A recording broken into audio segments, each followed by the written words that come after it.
నమస్తే. Welcome to మనం TV. బంగాళాఖాతంలో ఏర్పడిన మోచింగ్ తుఫాన్ అయితే తీవ్ర తుఫాన్గా మారింది.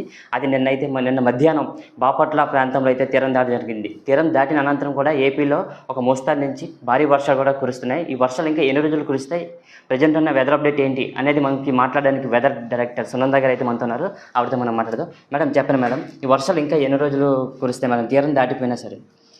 ప్రస్తుతం ఇది ఈరోజు ఉదయం 5:30 గంటలకి వాయుగుండంగా బలహీనమైంది.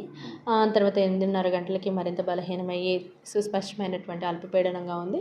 రానున్న మరికొన్ని గంటల్లో మరింత బలహీనమయ్యి అల్పపీడనంగా మారే అవకాశం ఉంది. ఈ క్రమంలో మనకి తేలికపాటి వర్షాలు ఇప్పటికే నార్త్ కోస్టల్ ఆంధ్రప్రదేశ్లో ఆయా ప్రాంతాల్లో నమోదవడం జరిగింది.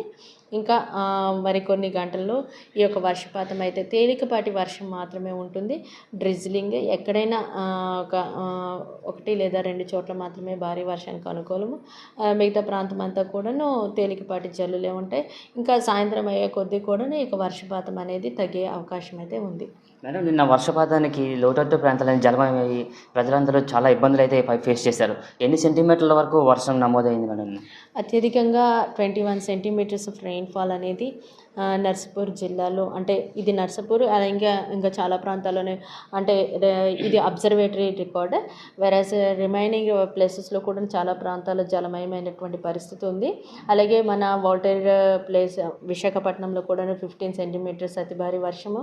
అలాగే ఎయిర్పోర్ట్లో అయితే కనుక 7 సెంటీమీటర్స్. అలాగే చాలా ప్రాంతాల్లో, అంటే in between east Godavari, Tuni ఇలాంటి ప్రాంతాల్లో కూడాను ఎక్కువ వర్షపాతం అయితే భారీ నుంచి అతి భారీ వర్షాలు కూడా చాలా చోట్ల కొన్ని ప్రాంతాల్లో రికార్డ్ అవుతూ చాలా ప్రాంతాల్లో భారీ వర్షం కూడా రికార్డ్ అయిన పరిస్థితి కనబడుతుంది.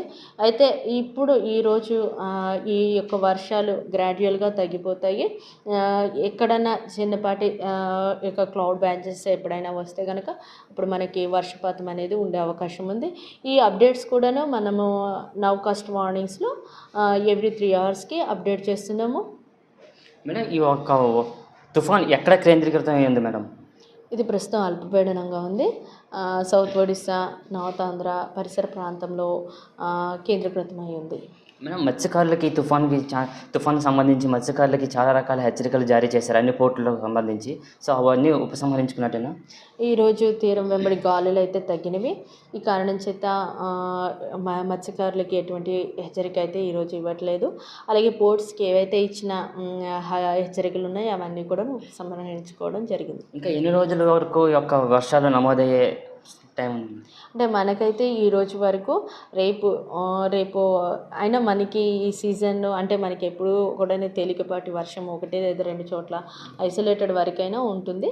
సో మ్యాక్స్ ఉంటే 1 లేదా 2 చోట్ల తేలికపాటి జల్లులు అయితే ఉంటాయి. ఈరోజైతే ఇది పరిస్థితి. ఇదే పరిస్థితి. మేడం గారు అయితే చెప్తున్నారు 1-2 రోజులైతే మాత్రం తేలికపాటి వర్షాలు అయితే నమోదయ్యే అవకాశాలు ఉన్నాయని.